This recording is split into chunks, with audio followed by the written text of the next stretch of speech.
नमस्कार, मैं नरेश पनेरू। एक बार फिर से स्वागत है आपका हमारे यूट्यूब चैनल पर। दोस्तों, पिछली हमने 2 वीडियो बनाई थी बाबा हैड़ा खान महाराज पर। काफ़ी आप लोगों का सपोर्ट मिला, उसमें काफ़ी व्यूज़ आए। फिर मैंने सोचा क्यों न इस सीरीज़ को आगे बढ़ाऊं। और आज हमारे साथ मौजूद हैं हैड़ा खान महाराज जी के भक्त हैं, परम भक्त हैं, बचपन से जुड़े हैं और ख़ुद इन्होंने स्वयं हैड़ा खान महाराज जी को भी देखा। बहुत बहुत स्वागत है आपका। धन्यवाद। हैड़ा खान महाराज जी के बारे में हमने पिछले 2 वीडियो में चर्चा की थी, तो उसके अलावा कुछ और बातें ऐसी हैं जो दर्शक हैं हमारे उन तक पहुंच जाएं। बातें तो अनंत हैं, अब इतना तो हम भी नहीं जानते उनके विषय में। महाराज जी के विषय में कौन जान सकता है। बातें तो अनंत हैं, उनकी तो लीला ही अनंत है। भगवान की लीला क्या है, अपरंपार है, उसको क्या कह सकते हैं। जैसे महाराज जी कोई सिद्धि के बारे में भी बात करते थे। सिद्धि के विषय में बात कहाँ करेंगे, जो अब कोई ऐसे साधारण संत थोड़ी हैं जो अपनी सिद्धि को गिनाते रहेंगे। महाराज तो परम अवतार हैं, उनको क्या जरूरत है सिद्धि अपनी बताने की दूसरे को। तो जिसको जरूरत होगी खुद आएगा वहाँ पर। उनको क्या जरूरत है बताने की किसी पे, जो अपना प्रचार करें। महाराज अपना प्रचार थोड़ी करते थे किसी पे। अच्छा, उन्होंने आज तक जिसको बुलाना होगा खुद चले जाता था। वो पता नहीं कैसे चला जाता। विदेशों से लोग आ जाते थे, हैड़ा खान महाराज के नाम से आते थे। कैसे आते थे अब ये तो वही जाने ना। ये तो प्रभु ही जान सकते हैं कि भाई वहाँ से अगर आदमी अमेरिका से आ रहा है या जर्मनी से आ रहा है, इजराइल तक का आदमी आया है और कई मुस्लिम भी लोग, वहाँ कुछ लोग मुस्लिम भी आए थे पहले। तो ये तो उनकी महिमा परंपार है। उसको तो वही उनका करंट ऐसा था कि वो खुद ही खींच के ले आता था। उसको कौन क्या कर सकता है कि मतलब किसी को वहीं दर्शन हो जाते थे, किसी को कुछ हो जाता था, किसी ने कुछ न कुछ कारण से ही आता था आदमी। आने का कारण कोई भी व्यक्ति वहाँ नहीं आता था। वहाँ तो हमेशा ऐसे ही आया। इसके अलावा महाराज जी योग ध्यान पर बल देते थे। किस चीज़ पर अधिक बल देते थे? योग पर सबसे ज़्यादा कर्म योग पर बल देते थे। कर्म योग करो कहते थे, कर्म करो, बाकी फल तो देने वाला सब हम ऊपर वाला है। बाकी ओम नमः शिवाय का जप, मैं हमेशा महाराज ने यही कहा, ओम नमः शिवाय, ओम नमः शिवाय, इसी को जपो। ओम नमः शिवाय मंत्र सबसे बड़ा है, जो कि परमाणु अस्त्र को भी काटने वाला है, ऐसा तो महाराज ने कहा। और बाकी तो महामाया की जय कहते थे। फिर बाद में अच्छा। महामाया की जय कहते थे। अब भद्रकाली और महाकाली का समय आ गया है, वो संहार का समय है। और कई जगह तो मतलब देशों का नामो निशान ही मिट जाएगा, ऐसा तो महाराज ने खुद ही बता रखा है। अच्छा, आने वाले समय में कई देशों का तो नामो निशान भी नहीं रहेगा कि कोई देश थे यहाँ।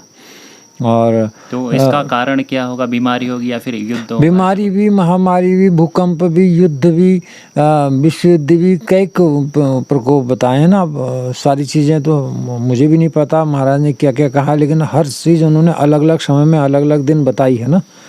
तो महाराज तो ऐसी जब मन आ जाती थे कुछ भी कहते थे, बताते थे लोगों को।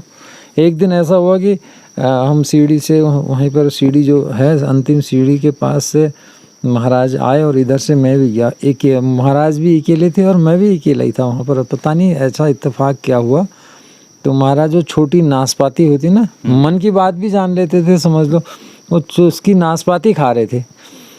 तो उन्होंने यूँ कहा, मैंने सोचा कि मैंने मन में सोचा, मैंने कहा एक कटक मार के मुझे भी दे देते तो अच्छा लगता। उन्होंने यूँ नाशपाती खाई और मुझे दे दी तुरंत। जो ही मैंने मन में सोचा, उन्होंने काट के मुंह से काट के मुझे दे दी। मैं बड़ा खुश हो गया। फिर मैंने वो खाई। वहाँ से फिर गुफा तक गए थे हम। गुफा में 5-7 लोग और भी आ गए थे, ज़्यादा लोग नहीं थे उस समय। तब महाराज ने कहा था कि ये वो जगह है जहाँ पांडव आए थे, इधर इससे ऊपर नहीं जा सके थे। अच्छा, जहाँ पर वो नदी की उस तरफ जहाँ पर गुफा है ना, ये वही जगह है जहाँ तक पांडव आ सके थे। इसके ऊपर फिर पांडव नहीं आ सके थे। उस समय पहले नीचे सब यहाँ पूरा बर्फ बताया जाता है ना सब। अच्छा। तब आबादी कम थी, सब बर्फ ही बर्फ था। पहाड़ों में लोग कम रहते थे, मैदानों में ज़्यादा। सभ्यता तो हमारी नीचे नदी, गंगा के किनारे, नदियों के किनारे बन भी ना।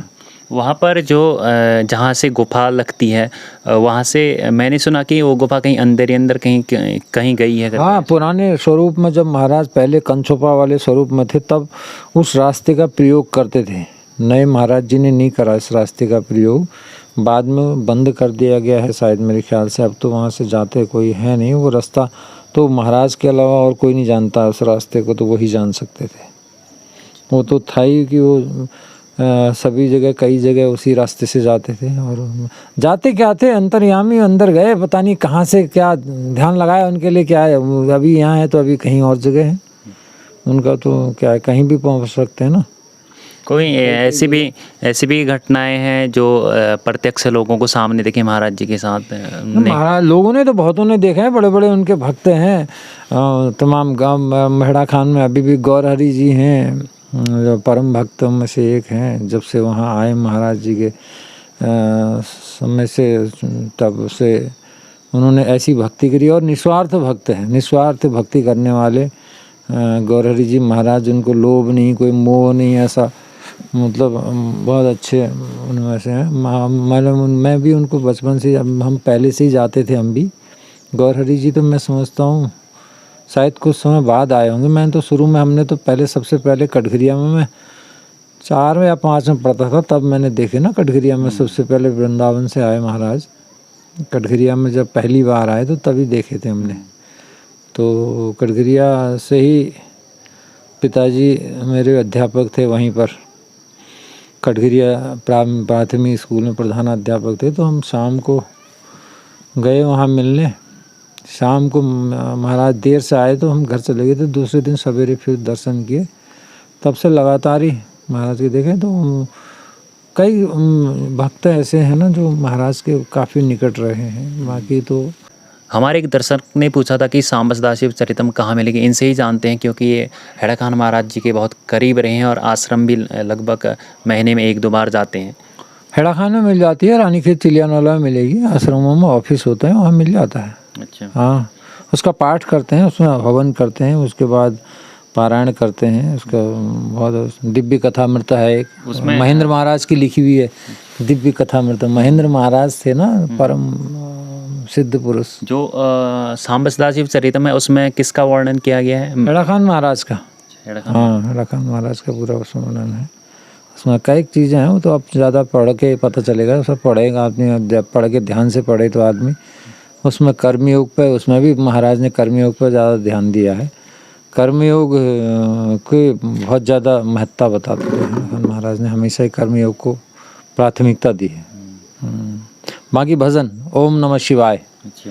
ओम नमः शिवाय का महामंत्र, मंत्रों में महामंत्र, पंचाक्षर मंत्र, पंचाक्षरी मंत्र ओम नमः शिवाय ही बताया महाराज ने। तो ओम नमः शिवाय ही बताया, उसी का जप करो और वही सारे रोग दुख शोक सभी चीज़ को काटने वाला ओम नमः शिवाय मंत्र है। इससे बड़ा कोई मंत्र नहीं बताया।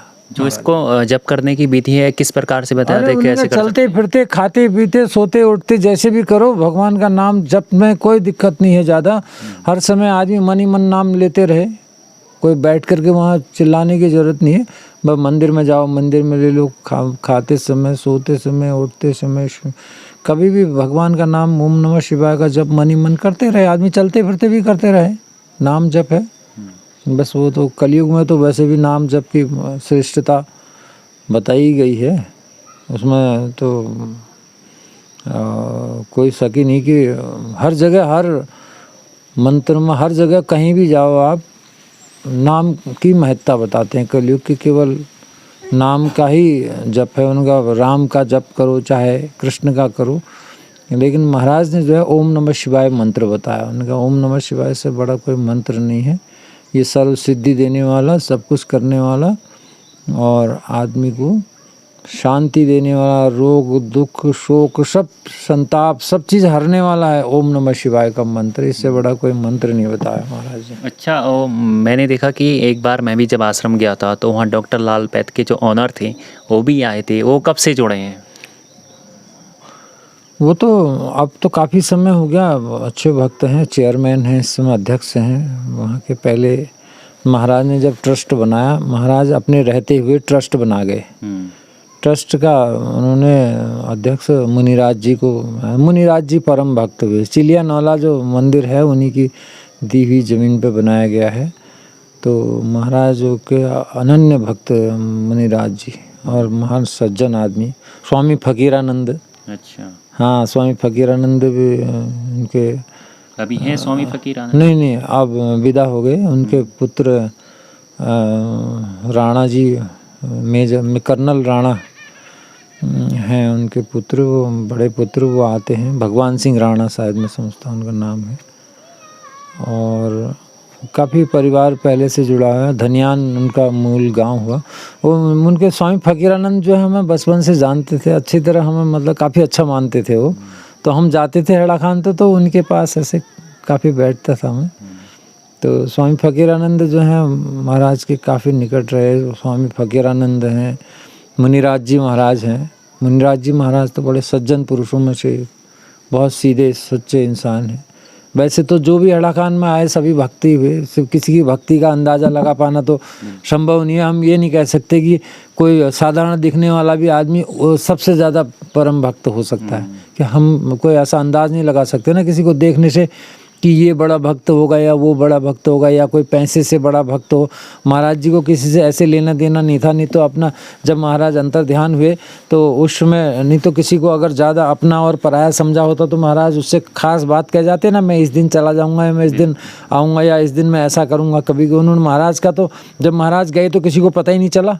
उनके लिए सब बड़े से बड़ा व्यक्ति, उस समय तो गवर्नर साहब थे CP सिंह, नहीं तो उनको बता जाते कि मैं इस दिन जा रहा हूँ तुम पहले आ जाना, या दूसरा कोई उनके लिए नहीं, उनके महाराज के लिए तो सब समान थे, कोई अमीर नहीं गरीब नहीं, सब बराबर।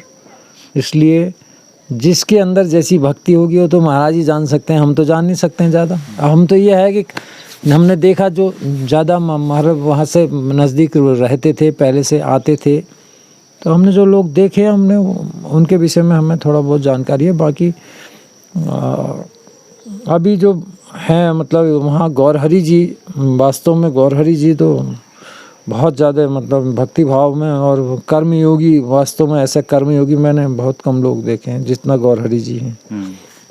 बहुत ज़्यादा मतलब मेहनती और बचपन से ही वहाँ रहते थे, महाराज के आज्ञाकारी वाले बहुत ज़्यादा गौरहरि जी महाराज।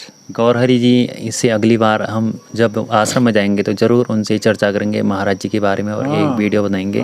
बिल्कुल। एक बार वो पहले वहाँ शुरू में वो इंजीनियर जोशी थे एक अल्मोड़ा के, शांति माता के भतीजे थे वो।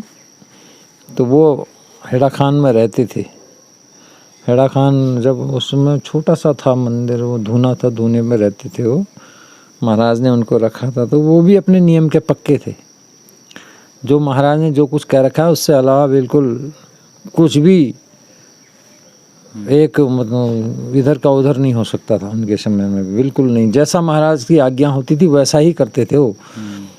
बाद में फिर वो नागा बन गए, फिर कुछ स्वास्थ्य के मानसिक परेशानियों से वो महाराज ने शांति माता से कहा कि इनको घर पहुंचा दो। उस समय कुछ मानसिक रूप से अस्वस्थ हो गए थे, या पता नहीं क्या भगवान की लीला थी, वो भोले बाबा जाने। बाकी तो लीला उन्हीं की, उन्होंने खुद करवाया या क्या करवाया या क्या चाहते थे तो महाराज ही जान सकते हैं, उसके विषय में हम नहीं जान सकते हैं ना। तो वो उन्हीं की लीला थी। तो उन्होंने बाद में शांति माता से फिर उनको कपड़े वपड़े पहनवा के फिर अल्मोड़ा भिजवा दिया। अल्मोड़ा से फिर बाद में पता चला कि उनको वो फिर कहीं सर्विस करने लगे थे, ऐसा मैंने सुना। बाद में वो तो नहीं मिले मुझे, वहाँ शांति माता से ज़रूर मेरी कई बार मुलाकात हुई थी। उनको मैं अच्छी तरह जानता था ना। शांति माता का मकान अल्मोड़ा में वहीं पर है, बिल्कुल रोड के नज़दीक तिलक नगर में, वहीं पर उनका घर है। तो मैं वहाँ रहा भी, B.Ed करता था मैं, तो वहाँ रहा मैं उस समय। तो दोस्तों आपने भी देखा महाराज जी के साथ बचपन में रहे हैं, हेड़ा खान महाराज जी के साथ वहाँ आश्रम में कई बार आना जाना होता है। मैं तो ठीक कि वो हम 4-5 में पढ़ते थे। मेरा छोटा भाई, अच्छा, जो धर्मेंद्र, इसका तो अन्नप्राशन संस्कार ही उस भंडारे में हुआ जो कटघरिया में बहुत बड़ा भंडारा किया था महाराज ने शुरू में। तब वहाँ पर उस समय में जो इंटर कॉलेज है कटघरिया का, वो जूनियर हाई स्कूल था। तो वहाँ पर हज़ारों लोग आए थे उस भंडारे में। उसी भंडारे में यज्ञ, उसी में महाराज के माध्यम से ही समझ लो अन्नप्राशन हुआ था। उसका अन्नप्राशन उसी समय गया था, अभी 6 महीने का रहा होगा। मैं 7-8 साल 9 साल का मैं था तब, ऐसे मतलब 8-9 साल का था। तो तब से 4 या 5 में पढ़ता था मैं, 4-5 में, मुझे अभी इतना याद नहीं है। तो तब महाराज आए थे और वो यज्ञ भी मतलब बहुत ज़बरदस्त हुआ था उस समय में ना। उस समय पुराने समय की बात हुई हो, सन 71-72 पता नहीं ऐसी कुछ रहा होगा, तो या 73 ही हो, 72-73 ऐसी कुछ होगा जब महाराज ने भंडारा किया, बहुत बड़ा भंडारा करा। तो उसके बाद अन्नप्राशन करने के बाद मतलब हमारी माता जी जो है उसको गोद में अपने महाराज को प्रणाम करने ले गई, तो वो रोया थोड़ा सा, तो महाराज हंसे उसके ऐसा कुछ। हाँ, तो वो उसके बाद महाराज बहुत काफ़ी समय तक कटघरिया रहते थे। फिर बाद में कई विवाद हुए, वो हुआ कई कारण हुआ, फिर महाराज कटघरिया आना जाना थोड़ा कम कर दिया था उन्होंने। बाद में हेड़ा खान ट्रस्ट बनाया, महाराज ने खुद बना लिया था ट्रस्ट बना करके अपने जाने से पहले ही सब कुछ बना के तैयार कर दिया, जैसे उनको सब कुछ पता था। उनको तो सब पता हुआ ही, लोगों को पता नहीं हुआ, हमको पता नहीं हुआ। महाराज ने तो सब अपना पूरी तैयारी कर ली थी। लोगों को क्या समझ में आता था, वो तो लोग तब समझने लगे जब महाराज चले गए। धीरे धीरे उन्होंने कहा अरे महाराज ने तो ये पहले से इसलिए कर रखा होगा, तब अंदाज अनुमान लगाता ना व्यक्ति की महाराज ने इसलिए किया होगा, इसलिए किया होगा। बाकी उनकी लीला वही जाने, कौन जान सकता है, हाँ? तो आपने हमें फिर से समय दिया, जिन्होंने महाराज जी के बारे में बहुत कुछ बताया, और पिछली 2 वीडियो में भी आपने सुना होगा। इसके अतिरिक्त आपकी कोई जिज्ञासा होगी, कोई प्रश्न होंगे महाराज जी के बारे में, जितना हो सकेगा हम उनको खोजने की कोशिश करेंगे। तब तक के लिए नमस्कार, धन्यवाद। और इस वीडियो को लाइक करें, शेयर करें, हमारा यूट्यूब चैनल ज़रूर सब्सक्राइब करें, ताकि आगे भी मैं ऐसी वीडियो आपके लिए ला सकूं।